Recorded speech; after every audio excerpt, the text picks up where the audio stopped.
Hello दोस्तों, मैं अजीत सिंह राठौर और आज के हम इस क्लास में एनसीईआरटी को कवर करने वाले हैं। जैसे मैंने पिछले वीडियो में बताया था कि हम एनसीईआरटी के बेस पे पूरे क्लास लाएंगे और फिर हम एडवांस क्लास पे आगे बढ़ेंगे।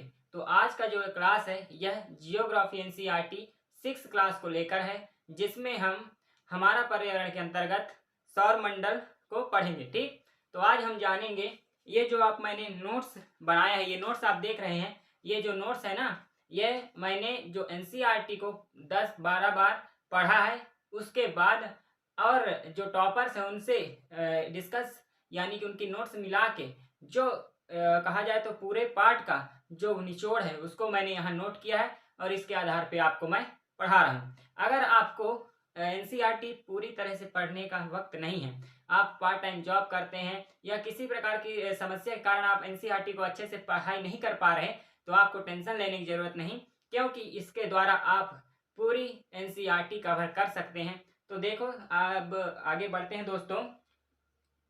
क्या है कि हम ये क्या है, आप सौर परिवार है ना, ये जो चित्र आप देख रहे हैं सौर परिवार है।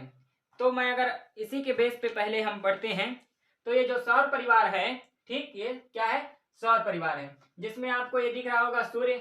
मैं क्या है, इससे पहले कभी चित्र नहीं बनाया था, इस वजह से जो मैं चित्र बनाया हुआ है अच्छे से नहीं बना है, लेकिन हाँ इतना जरूर है कि आपको समझ में अच्छे से आ जाएगा, इतना बना है। ठीक, तो जो सूर्य है, बुध, शुक्र, पृथ्वी, मंगल, बृहस्पति, शनि, यूरेनस यानी अरुण, नेपच्यून यानी वरुण। जो ये जो कलर है, ये क्या है, क्षुद्र ग्रह पट्टी, यानी कि जो मंगल और बृहस्पति के बीच में क्षुद्र ग्रह पाए जाते हैं और यह भी क्या करते हैं, सूर्य का परिक्रमण करते हैं। ठीक, तो सबसे पहले हम आगे बढ़ेंगे तो पुस्तक में, ठीक, तो उसके आधार पे क्या होता है कि सबसे पहले बुध क्या है, यहाँ ये क्या है, बुध ग्रह है ना, क्या है यहाँ, जो ये बुध क्या है, ग्रह। ये जो 8 ग्रहों का परिवार है, इसी को क्या कहा जाता है, सौर मंडल कहा जाता है। ठीक, तो ये जो बुध है ना, कौन है ये बुध, तो इसकी क्या है, देखो, हर ग्रह क्या करते हैं, हर ग्रह क्या करते हैं, सूर्य का चक्कर लगाते हैं। ठीक, सपोज ये सूर्य है, क्या है, सपोज ये सूर्य है, कौन सा, ये सूर्य है, तो जो ग्रह है वह सभी इसका क्या करते हैं, सभी इसका चक्कर लगाते हैं। आपको पता है चक्कर सभी ग्रह किसका लगाते हैं, सूर्य का लगाते हैं, है ना। तो वह कितने दिन में सूर्य का चक्कर लगाते हैं, साथ ही क्या करते हैं, सपोज ये तो सूर्य का चक्कर लगाए, अब ये समझो ये पृथ्वी है, तो ये पृथ्वी क्या करती है, अपनी जगह पर अपने अक्ष में ही गोल घूमती है ना, यानी कि समझो 1 मिनट, जैसे समझो यहाँ कोई खड़ा है तो मैं उसके अगर गोल घूम रहा हूँ, ठीक, तो वो जो बीच में खड़ा है वो क्या हो गया, सूर्य, और मैं ग्रह हो गया, है ना। और मैं सपोज मैं ऐसे ऐसे अगर ऐसे, ठीक, ऐसे अगर मैं घूम रहा हूं तो ये क्या हो गया, घूर्णन, यानी कि मैं अपने अक्ष में घूम रहा हूं और जहां मैं स्थित हूं वहीं गोल घूम रहा हूं अपने अक्ष में, तो उसको घूर्णन कहते हैं। क्या कहते हैं उसको, उसको कहते हैं घूर्णन। क्या कहते हैं, घूर्णन। ठीक, उसको कहते हैं घूर्णन। और जो हम सूर्य का चक्कर लगाते हैं उसको कहते हैं परिक्रमण। परिक्रमण और घूर्णन में तो कोई कंफ्यूजन नहीं है ना, याद रखना, नोट कर लो कॉपी में कि हम अपने अक्ष पे जब घूर्णन यानी घूमते हैं तब उसको घूर्णन कहा जाता है। ठीक, और जब हम किसी दूसरे का चक्कर लगाते हैं, यानी कि जब ग्रह सूर्य का चक्कर लगाते हैं, तो उसको क्या कहा जाता है, परिक्रमण। ठीक, क्या कहा जाता है, परिक्रमण। ठीक, उसी प्रकार जो बुध है, बुध क्या करता है, किसका परिक्रमण करता है, सूर्य का। तो सूर्य का बुध को परिक्रमण करने में 88 दिन लगते हैं। कितने, 88 दिन। 88 दिन लगता है किसको, बुध को सूर्य का परिक्रमण करने में दोस्तों। और 59 दिन,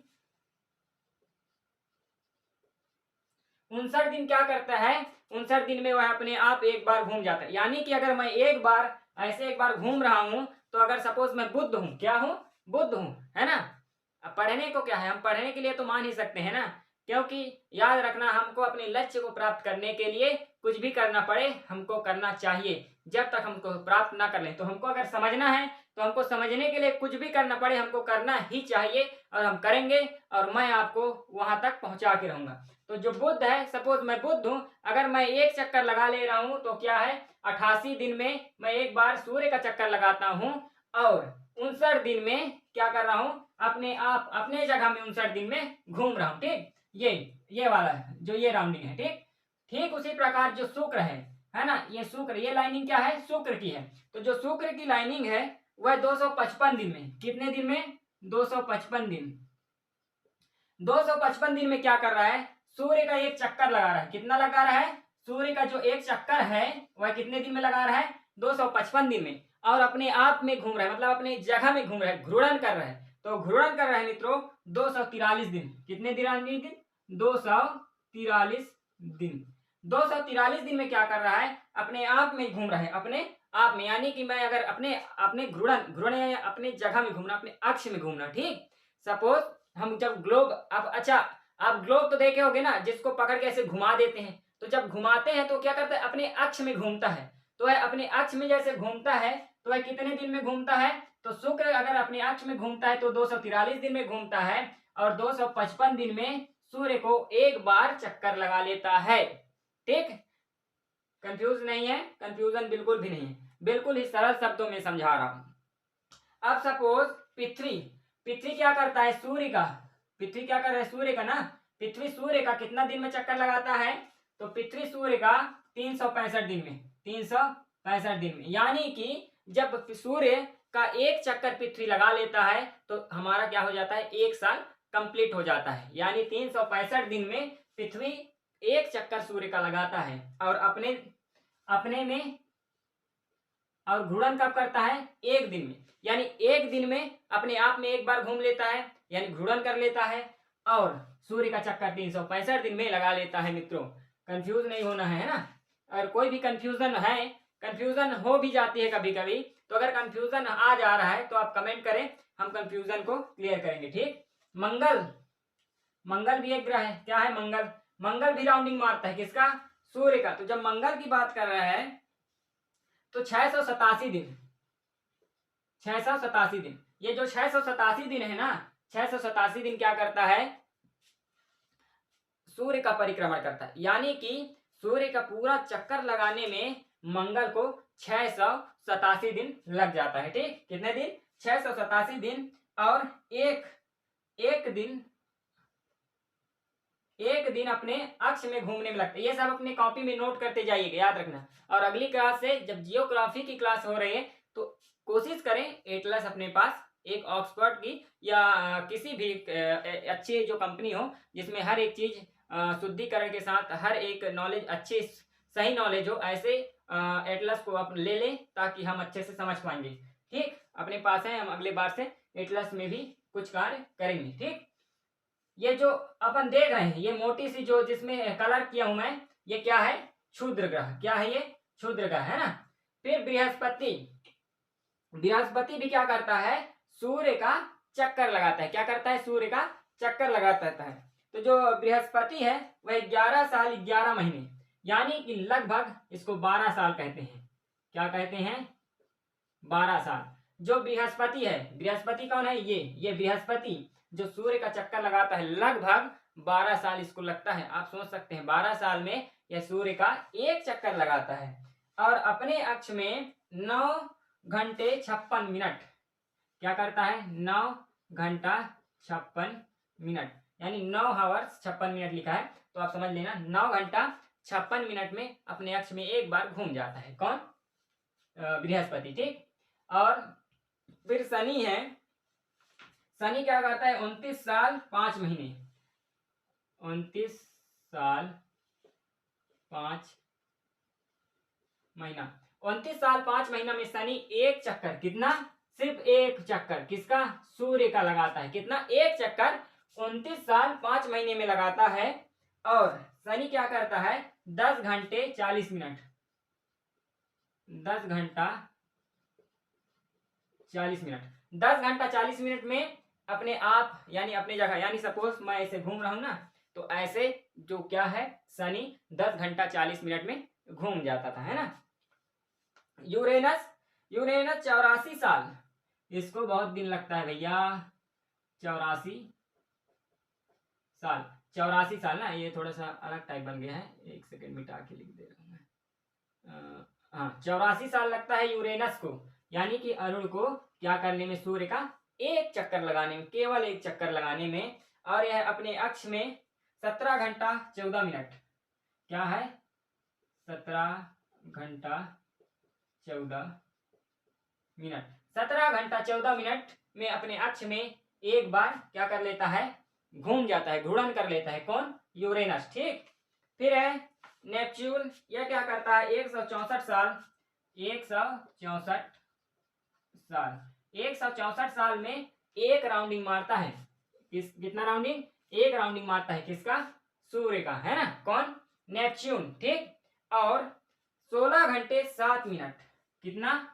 16 घंटा 7 मिनट, 16 घंटा 7 मिनट में अपने आप में, यानी कि यहीं पास अपने आप में 16 घंटा 7 मिनट में एक राउंडिंग मारता है। जितने भी यहाँ पास मैं लिखते जा रहा हूं, आप हर एक चीज को नोट करते जाइए। आप नोट्स बनाइए, और आप इसी को अगर कवर कर लिए तो आप एनसीईआरटी को, आपको एनसीईआरटी बुक को देखने की आपको जरूरत नहीं पड़ेगी, यह मेरी गारंटी है। ठीक। और एक चीज, जो बुध शुक्र पृथ्वी मंगल, यानी कि कहां से लेकर बुध शुक्र पृथ्वी मंगल, यहां से मित्रों यहां तक, ठीक, बुध तक, यहां से लेके यहां तक क्या है, इसको बोला जाता है आंतरिक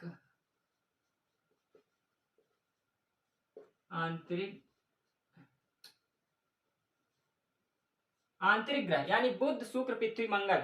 जो बुध से लेके बुध शुक्र पृथ्वी मंगल 4 ग्रह हैं क्रमशः, बुध शुक्र पृथ्वी मंगल, इन ग्रहों को आंतरिक ग्रह माना जाता है। क्या ग्रह माना जाता है? आंतरिक ग्रह माना जाता है। और यह किससे बने होते हैं? तो यह चट्टानों से बने होते हैं। किससे बने होते हैं? यह चट्टानों से बने होते हैं। साथ ही बृहस्पति, शनि, यूरेनस और नेपच्यून, इसको बोला जाता है ग्रह। ये है ब्राह ग्रह। कौन? तो बृहस्पति, शनि, यूरेनस और नेपच्यून, ये ब्राह ग्रह हैं। और ये बने होते हैं तरल पदार्थ से। किससे? तरल पदार्थ से। किससे बने होते हैं? तरल पदार्थ से। ठीक। कंफ्यूजन कहीं नहीं होना चाहिए। वैसे मैं अपने तरफ से जितनी सरल से सरल भाषा है उतनी ही आसानी से बताने की कोशिश कर रहा हूं।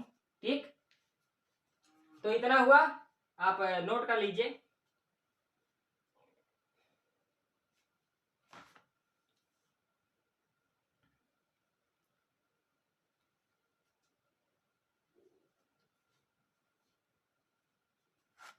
आगे बढ़ते हैं मित्रों। ठीक।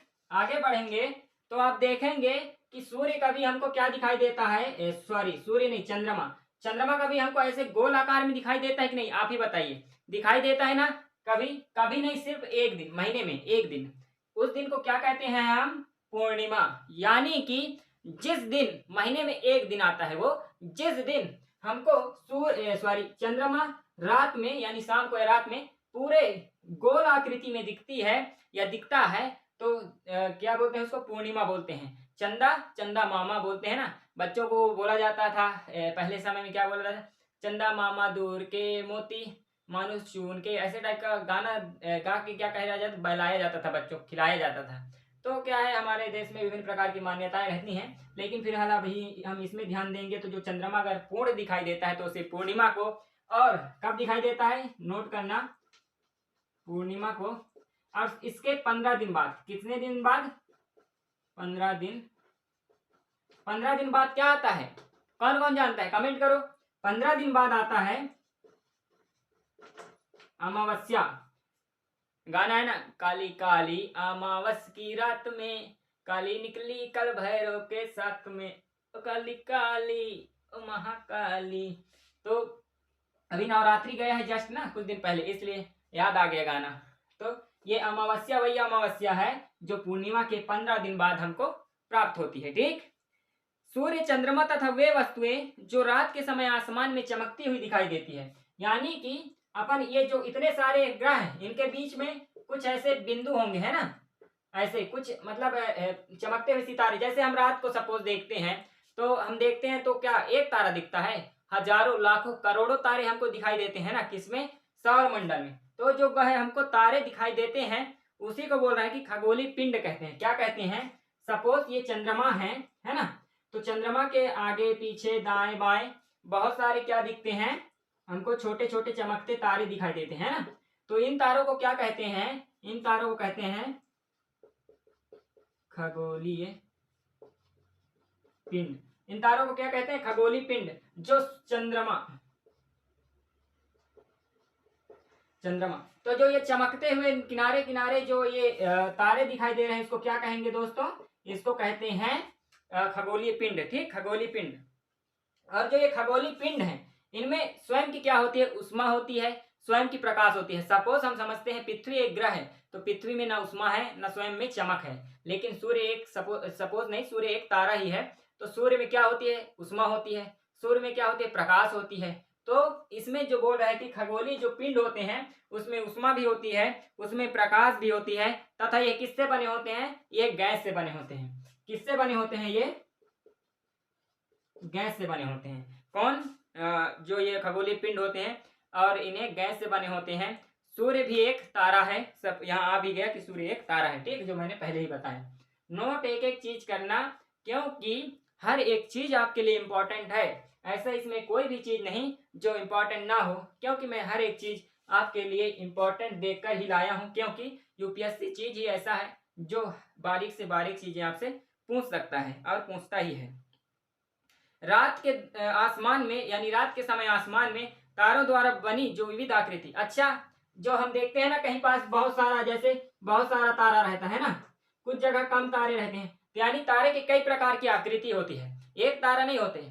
अब कहीं पास देखना, कहीं पास कैसे, उदाहरण के लिए पत्थर है तो कोई पास चपटी पत्थर है, कहीं पास मोटा पत्थर है, कहीं पास पहाड़, किसी जैसे हाथी टाइप दिख रहे तो उसको बोलते हैं हाथी पत्थर, किसी पास घोड़ा जैसे दिखे तो बोलते हैं घोड़ा पत्थर। यानी कि आकृति अलग अलग रहती है, समान एक। उसी प्रकार जो ये तारे हैं वह अलग अलग आकृति के अनुसार क्या करते हैं, झुंड रहता है इनका, है ना, झुंड कहा जाए, झुंड।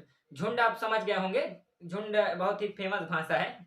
तो जो झुंड रहता है वह अलग अलग आकृति की होती है, और जो अलग अलग आकृति के झुंड होते हैं उन्हीं को बोलते हैं नक्षत्र। क्या बोलते हैं, नक्षत्र मंडल। जो वह झुंड होते हैं विभिन्न आकृति के, उनको ही बोलते हैं नक्षत्र मंडल। उदाहरण के लिए एक है सप्तर्षि। क्या है, सप्तर्षि। सप्तर्षि आप जानते हैं, एक ऐसा क्या बोलते हैं, कहा जाता है कि यह 7 ऋषियों का, 7 ऋषि तारे के रूप में रहते हैं, इसी को सप्तर्षि तारा कहा जाता है। हमारे उत्तर में याद रखना, एक ध्रुव तारा होता है जो हमेशा कभी भी वह चेंज नहीं होता, वो ध्रुव तारा हमेशा उत्तर की दिशा में चमकता रहता है, और उसी के द्वारा उत्तर दिशा का भी लोग अनुमान लगा लेते हैं। ठीक, अपन देखेंगे कि जिन पिंडों में अपना प्रकाश और उष्मा नहीं होती उन्हें ग्रह कहते हैं, और जैसे बृहस्पति, शनि, यूरेनस के चारों ओर और छल्ले होते हैं। यानी कि मैंने पहले ही बता दिया। अच्छा, नोट कर लिया क्या, मिटा दूं, ठीक है। क्या बोल रहा है कि जिन, मैंने पहले बताया, जिनमें चमक होती है, उष्मा होती है, वह होते हैं खगोलीय पिंड यानी तारे, जैसे सूर्य। जिनमें उष्मा नहीं होती, जिनमें प्रकाश नहीं होता है, वह होते हैं ग्रह, उनको कहा जाता है ग्रह।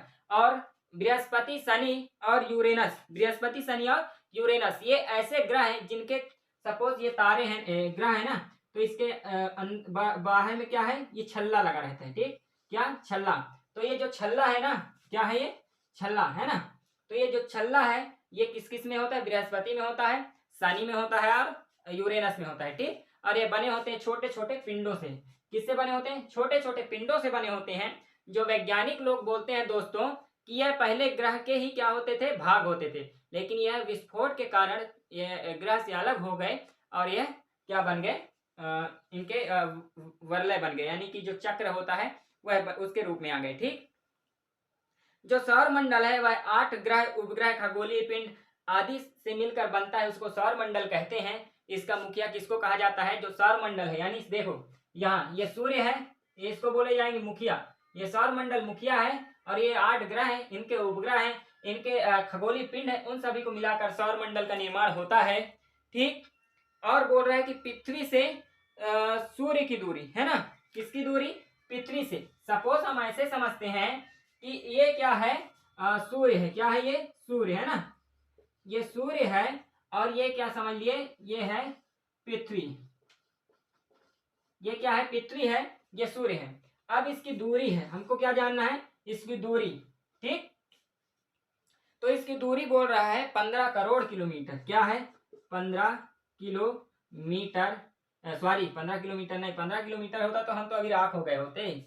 15 करोड़ किलोमीटर, 15 करोड़ किलोमीटर है। आप समझ लीजिए किसकी दूरी, सूर्य से पृथ्वी की दूरी 15 करोड़ किलोमीटर है ना। नोट कर लेना, very IMP question, very IMP point है। पृथ्वी और सूर्य के बीच की दूरी बोल देता है तो आपको याद होना चाहिए 15 करोड़ किलोमीटर है इनकी दूरी। ठीक, 15 करोड़ किलोमीटर दूरी है। फिर बोल रहा है कि इनका जो दीर्घवृत्ताकार होता है, यानी आप ये जो देख रहे हैं सर्कल ना, कि ये ऐसे ऐसे ऐसे घूम रहा है, ये पहला बुध है, शुक्र है, पृथ्वी है, मंगल, बृहस्पति, शनि, अरुण, ऐसे ऐसे जो बना है ना, तो ये ऐसे नहीं कि यहाँ से कट गया यहाँ से, ये तो मैं बन नहीं, क्या है, जगह नहीं है ना, अभी मेरे पास साधन अच्छे नहीं है इसलिए अच्छे से नहीं बता पा रहा हूँ। ये क्या है, बना नहीं पा रहा हूँ। ये पूरा गोल घूमता है। तो क्या होता है, गोल तो होता है लेकिन बहुत विशाल गोल होता है। क्या होता है, बहुत विशाल, यानी कि दीर्घ, दीर्घ यानी जान लेना लंबा यानी बहुत विशाल। तो ये क्या होता है, बहुत विशाल होता है, बहुत विशाल दीर्घ वृत्त होता है, यानी बहुत बड़ा वृत्त होता है, उसको बोलते हैं माय डियर फ्रेंड्स दीर्घवृत्ताकार। यानी कि जो चक्कर लगाते हैं, जो इनका कक्ष है ग्रहों का, वह क्या है, दीर्घवृत्ताकार है। ठीक, क्या है, दीर्घवृत्ताकार। इसको क्या बोलेंगे, दीर्घवृत्ताकार। सर ये क्या है, दीर्घवृत्ताकार। ठीक, तो कंफ्यूज नहीं होना, क्योंकि आप कंफ्यूज हो नहीं सकते। मुझे कॉन्फिडेंस है क्योंकि मैं अपनी तरफ से पूरा 100% आपको देने की कोशिश कर रहा हूं। आप भी अपनी तरफ से 100% दीजिए, आपको सक्सेस भी मिलेगी और आप उन्नति भी करेंगे। शुक्र को पृथ्वी का जुड़वा ग्रह कहा जाता है। कौन, सपोज समझो वो पृथ्वी है और इसको मान लेते हैं शुक्र, इसको मान लेते हैं शुक्र, तो इसको क्या कर दिया गया है, जुड़वा, यानी कि दोनों को शामिल कर दिया गया है। क्या किया गया है, दोनों को जुड़वा कहा गया है। ठीक, यानी कि शुक्र और पृथ्वी दोनों जुड़वा है। इसका एक ही रीजन है कि दोनों की आकार, दोनों की आकृति बराबर है, यानी कि देखने में समान दिखाई देती है, इसलिए इनको जुड़वा भाई के नाम से भी जाना जाता है, शुक्र और पृथ्वी को। ठीक, अगस्त 2006 में एक अच्छा नाम सुना होगा, प्लूटो, नाम सुना है ना, प्लूटो भी एक, पहले हम पढ़ते थे तो कहते थे ग्रह है, एक ग्रह क्या है, प्लूटो, प्लूटो एक ग्रह है ना, प्लूटो ग्रह। इसको क्या किया गया, 2006 में एक अंतरराष्ट्रीय खगोलीय संगठन की बैठक हुई, तो उस बैठक में इसको क्या साबित कर दिया गया, इसको बौना ग्रह। उस बैठक में कहा गया कि जो प्लूटो ग्रह है, जो प्लूटो ग्रह है, यह क्या है, बौना ग्रह है, यानी इसको ग्रह की लिस्ट से शामिल कर दिया गया। ये नहीं कि उसको अंतरिक्ष से निकाल के फेंक दिए, ऐसा नहीं है कि पता चला, आप समझिए कि पहले ग्रह मानते थे और जब उसको मानना बंद कर दिए तो उसको क्या कर दिए, अंतरिक्ष से हेर के उसको फेंक दिए बाहर ऐसा भी नहीं होता है, वो घूम रहा है वहीं, लेकिन हम अपनी मान्यता के लिए उसको क्या कर दिए हैं, उसको ग्रह की लिस्ट से बाहर कर दिए, उसको हम बौना ग्रह के रूप में साबित कर दिए। तो क्या 2006 में याद रखना, अंतरराष्ट्रीय खगोलीय संगठन, अंतरराष्ट्रीय खगोलीय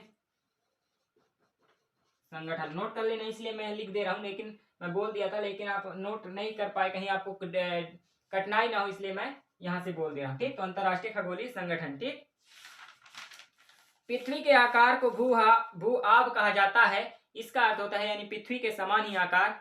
और पृथ्वी को एक और चीज कहा जाता है, क्या कहा जाता है, पृथ्वी को नीला ग्रह कहा जाता है। नोट कर लेना, जैसे कोई अगर गलती से नहीं कर पाता तो वीडियो को बैक कर ले एक बार। ठीक, क्योंकि पृथ्वी को नीला ग्रह इसलिए कहा जाता है क्योंकि जब आप अंतरिक्ष से देखेंगे किसको, पृथ्वी को, सपोज आप यहाँ कहीं अंतरिक्ष में, यहाँ कहीं, और आप देख रहे हैं पृथ्वी को, ठीक, यहाँ है पृथ्वी, तो यहाँ पृथ्वी को देखेंगे तो पृथ्वी क्या दिखेगा, पृथ्वी क्या दिखेगा, क्या दिखेगा बताइए, पृथ्वी दिखेगा नीला।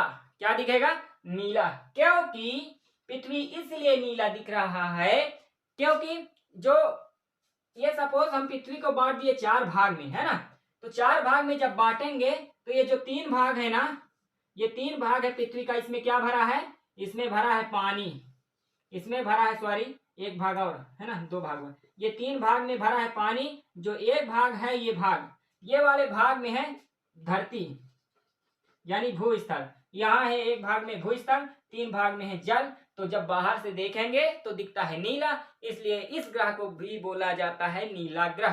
पृथ्वी का दूसरा नाम बताइए, तो आपको आंसर आना चाहिए, पृथ्वी का दूसरा नाम है नीला ग्रह। ठीक। चंद्रमा से पृथ्वी की दूरी, चंद्रमा से क्या है, पृथ्वी की दूरी। तो चंद्रमा जैसे सपोज ये क्या हो गया, चंद्रमा, ये हो गया पृथ्वी, ये पृथ्वी, ये चंद्रमा। अब इसके हमको बीच की दूरी ज्ञात करनी है। ठीक, कि हमारा जो उपग्रह है पृथ्वी का चंद्रमा, जिसको हम चंद्रमा देवता के नाम से पूजते भी हैं, पृथ्वी को धरती माता के नाम से पूजते हैं, तो इन दोनों के बीच की दूरी क्या है, हम अभी जानेंगे। देखिए क्या हो रहा है कि 3,84,400 3,84,400 किलोमीटर बताइए। और उसका हम कितना पढ़े थे, उसका हमने पढ़ा था 15 करोड़। सूर्य और सूर्य और पृथ्वी के बीच की दूरी पता बताइए 15 करोड़ है। फिर भी इतनी तेज जब गर्मी आती है तो सूर्य का इतना प्रकाश पड़ता है कि मानो प्राण लेके रहेगा, ऐसा लगता है ना, लगता है कि नहीं बताइए। लेकिन अगर हम चंद्रमा की बात करें तो चंद्रमा बहुत ही पास है इसकी अपेक्षा। आप तुलना कर लीजिए, 3,84,400 बस, और ये 15 करोड़। तो नोट दोनों को कर लीजिए, दोनों के अंतर आपको याद करने के लिए आएंगे। दोनों का जो प्रीलिम्स एग्जाम है उसमें पूछ सकता है। ठीक है ना। फिर है पृथ्वी केवल 1/4 है, ये हो गया। 20 जुलाई 1969 को सबसे बड़ा चंद्रमा पर जाने वाला, हाँ चंद्रमा पर, ये सपोज हमारा ये चंद्रमा मामा है। ठीक, क्या है ये, चंद्रमा मामा। अब चंद्रमा मामा में समझो कोई चला गया है ना, कोई कौन पृथ्वी पे चंद्रमा में कौन चला गया, तो उनका नाम है, उस व्यक्ति का नाम है जो गए हैं, तो उनका नाम है नील आर्मस्ट्रांग। क्या है, नील आर्मस्ट्रांग। ये उस व्यक्ति का नाम है जो 1969 में, कब, 1969 में कहा चला गया, चंद्रमा के ऊपर। जैसे अभी हम कहाँ खड़े हैं, धरती के ऊपर खड़े हैं, वैसे ही मेरे दोस्तों ये वो महान व्यक्ति है, कौन, नील आर्मस्ट्रांग। कौन, नील आर्मस्ट्रांग। दिखा ले, देखिए क्या वही चेहरा है, पहचान सकते हैं क्या आप बताइए। अब उसको देखने मत लेना जूम करके, तो चले बच्चे आधा जूम करके देखने में भी गुण हो गए कि सही तो चेहरा मिल तो नहीं रहा मैं बस वैसे ही बना दिया हूँ। तो क्या होगा, ये नील स्ट्रॉन्ग व्यक्ति का चित्र मैंने बता दिया समझाने के लिए, क्या करने के लिए, समझाने के लिए। और ये चंद्रमा क्या बना है, समझाने के लिए। तो 1969 सन में जो ये नील आर्मस्ट्रांग व्यक्ति है, उन्होंने यहाँ पर अंतरिक्ष यान की मदद से चंद्रमा पर पहुंच के वहां पर जमीन की सतह पर चंद्रमा के अब पहले बार अपना पांव रखा था। ठीक, जो प्रकाश है, ठीक इसको नोट कर लिए, कर लेना। जो प्रकाश है यानी कि सूर्य की, कहाँ की प्रकाश, सूर्य की, यानी कि हमारा ये पृथ्वी है और ये सपोज सूर्य है। ठीक, क्या है ये है सूर्य, ये है पृथ्वी। तो जो यहाँ से क्या आ रहा है, यहाँ से क्या आ रहा है, प्रकाश आ रहा है ना। सूर्य से तो पृथ्वी में आती है प्रकाश, तो वो कितनी रफ्तार से आती है वो देखो। तो 3 लाख किलोमीटर प्रति 3 लाख किलोमीटर प्रति सेकेंड। अब कितनी रफ्तार है बताइए, इतनी रफ्तार है किसी की, 3 लाख किलोमीटर प्रति सेकेंड। बच्चों सोच के देखिए कितना तेज प्रकाश दौड़ता होगा। फिर भी इसके बावजूद भी इतना दूर है सूर्य पृथ्वी से कि इसको यहां तक पहुंचने में 8 मिनट का समय लगता है। 3 लाख किलोमीटर प्रति सेकंड की रफ्तार से सूर्य से प्रकाश पृथ्वी में दौड़ती हुई आती है। फिर भी इसके बावजूद भी इसको 8 मिनट का समय लगता है पृथ्वी तक सूर्य की प्रकाश को आने में। अब इसको नोट कर लेना। ठीक, फिर बाद में बोलेंगे सर आप तो बताए नहीं थे। और भारत के, इसको नोट कर लेना, भारत के कुछ उपग्रह भी हैं, यानी हर देश में उपग्रह बनाए जाते हैं, कृत्रिम उपग्रह। तो भारत के जो कृत्रिम उपग्रह अंतरिक्ष में लगाए गए हैं उनमें पहला है, नोट कर लेना, भारत के द्वारा अंतरिक्ष में लगाए गए उपग्रह, कृत्रिम उपग्रह, पहला है इनसेट, पहला क्या है, इनसेट, पहला है इनसेट, दूसरा है एड्यूसेट, एड्यूसेट दूसरा, और तीसरा है आईआरएस, आईआरएस। ये तीनों को नोट कर लें, बहुत ही जरूरी और बहुत ही इंपॉर्टेंट है। ठीक, क्या, इनसेट, एड्यूसेट और आईआरएस। ठीक, फिर उसके बाद जो असंख्य छोटे छोटे सूर्य के चारों ओर चक्कर लगाते रहते हैं इन्हें क्षुद्र ग्रह कहते हैं। मैंने बताया क्षुद्र ग्रह, ये जो छोटे छोटे असंख्य होते हैं जो सूर्य के चारों ओर चक्कर लगाते हैं इसी को क्षुद्र ग्रह माना जाता है। और ये जो क्षुद्र ग्रह है यानी कि छोटा ग्रह, ये मंगल और बृहस्पति ग्रह के बीच में पाए जाते हैं। कहाँ पाए जाते हैं, चित्र के द्वारा देखिए गौर से, ये वाला जो भाग, ये जो बना है, कलर किया हुआ है, यह छोटे पिंड को दर्शाता है, जो क्षुद्र ग्रह है उसको दर्शा रहा है। और ये इधर मंगल है, इधर क्या है, बृहस्पति है। तो मंगल और बृहस्पति के बीच में यह ग्रह क्षुद्र ग्रह पाए जाते हैं मित्रों। ठीक, कंफ्यूज नहीं होना। बोला जाता है कि पंखों से कुछ नहीं होता, क्या होता है, पंखों से कुछ नहीं होता, हौसलों से उड़ान होती है। किससे होती है, हौसलों से। तो याद रखना, आपके पास साधन चाहे हो या ना हो, आपके पास हौसला होना चाहिए, जुनून होना चाहिए कुछ करने के। चाहे घर वाले सपोर्ट करें ना करें दिक्कत नहीं, कोई आपको कुछ भी करे, कुछ भी कहे, आपको अपने लक्ष्य तक प्राप्त करने के लिए जाने का वो हौसला कभी टूटना नहीं चाहिए, तब आप एक दिन अपने लक्ष्य को प्राप्त करते हैं। ठीक, हम आप दोनों साथ मिलकर चलेंगे और साथ आगे बढ़ेंगे। ठीक, माँ दुर्गा एकेडमी के साथ। उल्कापिंड सूर्य के चारों ओर चक्कर लगाने वाले छोटे छोटे पत्थरों को ही कहा जाता है। मैंने यहाँ बताया जो छोटे छोटे पत्थर होते हैं ना, वह ग्रुप के रूप में, यानी कि सपोज ये अंतरिक्ष है, मैं यहाँ उसको दर्शा दे रहा हूँ, ये अंतरिक्ष है सपोज। ठीक, ये इतना बड़ा क्या है, अंतरिक्ष है। तो इस अंतरिक्ष में लाखों तारों का समूह है। सपोज एक तारों का समूह यहाँ है, एक तारों का समूह है यहाँ है, एक तारों का समूह यहाँ है, एक तारों का समूह यहाँ, एक तारों का समूह यहाँ, एक तारों, मतलब अनगिनत, अनकाउंटेबल, क्या, अनकाउंटेबल, यानी जिसको गिना नहीं जा सकता मेरे दोस्तों, उतने सारे, आप गिनते गिनते जीवन आपकी समाप्त हो जाएगी। पहली बात, आप वहां पहुंच नहीं सकते बिना मनी के, बिना ज्ञान नॉलेज के, बिना अंतरिक्ष यान के। मेहनत करोगे पहुंच जाओगे, लेकिन इसको गिना नहीं जा सकता। जिस प्रकार सिर के बाल को गिनना कठिन है, उसी प्रकार इनको गिनना कठिन है। ठीक, तो अनकाउंटेबल है, लाखों करोड़ों अनगिनत है।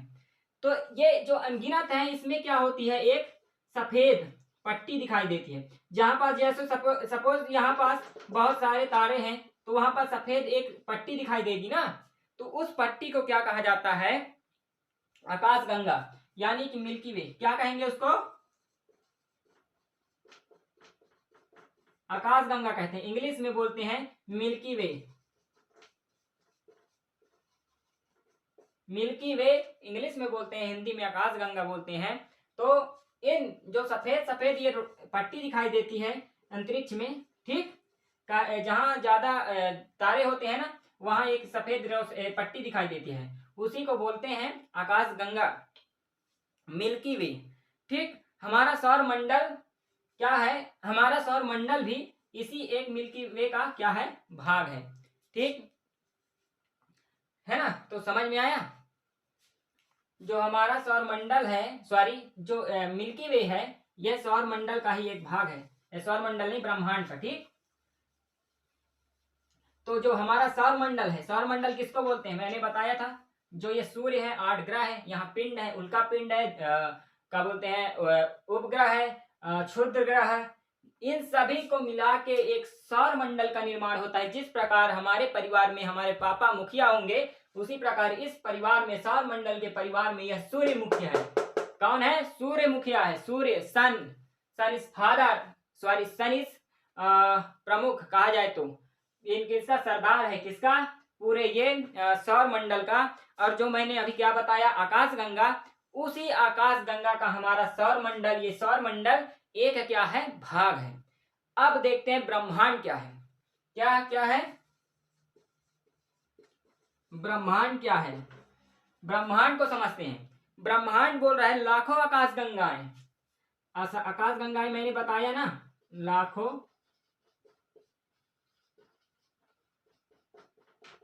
आकाशगंगा। लाखों आकाशगंगा को क्या करते जाए, जोड़ दे जाए, मतलब कि लाखों आकाशगंगाओं का समूह है, उन समूहों को निर्माण करती है। ये जब लाखों आकाशगंगाएं मिल जाती हैं मित्रों एक जगह, तो उन सभी के समूह को बोलते हैं ब्रह्मांड।